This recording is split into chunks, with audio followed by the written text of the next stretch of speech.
मी सेजल मिलिंद पाटील इयत्ता चौथी शाळा गळखाम.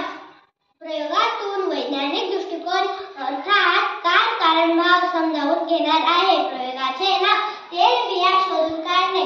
प्रयोगाचे साहित्य जवसच्या बिया, सूर्यफूलच्या बिया, तीळ, शेंगदाणे, राई, तांदूळ, मसूरची डाळ, मूगची डाळ, टिश्यू पेपर, लाटणे. मित्रांनो, मी आता शेंगदाणे घेत आहे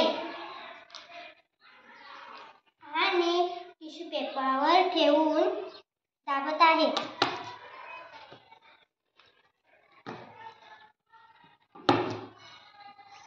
संध्या, आता सांग संध्या, तुला याच्यात काय दिसत आहे? मला तेलाचे डाग उमटलेले दिसत आहे. आता मी तांदूळाचे दाणे टिश्यू पेपरवर ठेवते आणि दाबून पाहते.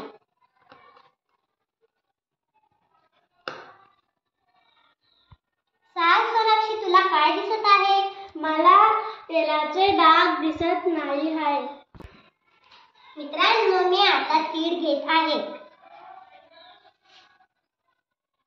आणि टिश्यू पेपरवर ठेवत आहे. मी आता तीळ दाबत आहे.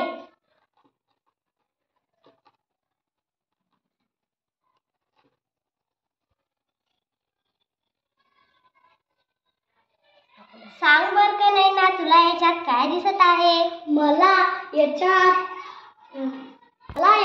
तेलाचे डाग दिसत आहे. मित्रांनो, मी आता मसूरची डाळ घेत आहे आणि टिश्यू पेपरवर दाबून बघत आहे.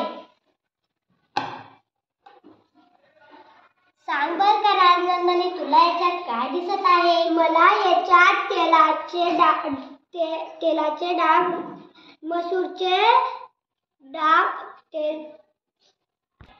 मला याच्यात तेलाचे डाग दिसत नाही. आता मी सूर्यफूलच्या बिया टिश्यू पेपरवर दाबून पाहत आहे.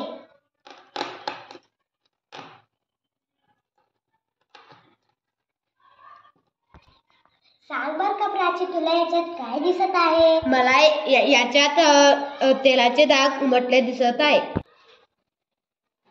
मित्रांनो, मी आता मुगाची डाळ घेत आहे आणि टिश्यू पेपरवर दाबून पाहत आहे.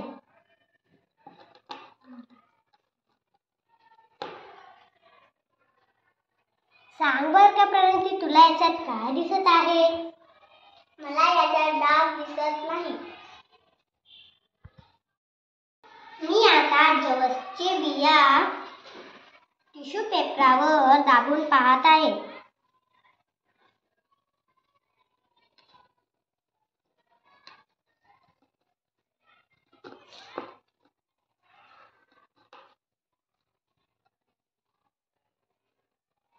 सांग बर का संध्या, तुला याच्यात काय दिसत आहे? मला तेलाचे डाग उमटलेले दिसत आहे.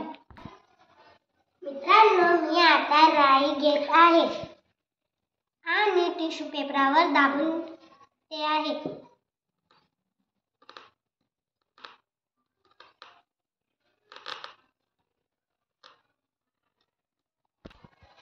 सांग सुमित, तुला याच्यात काय दिसत आहे? मला तेलाचा डाग उमटलेला दिसत आहे.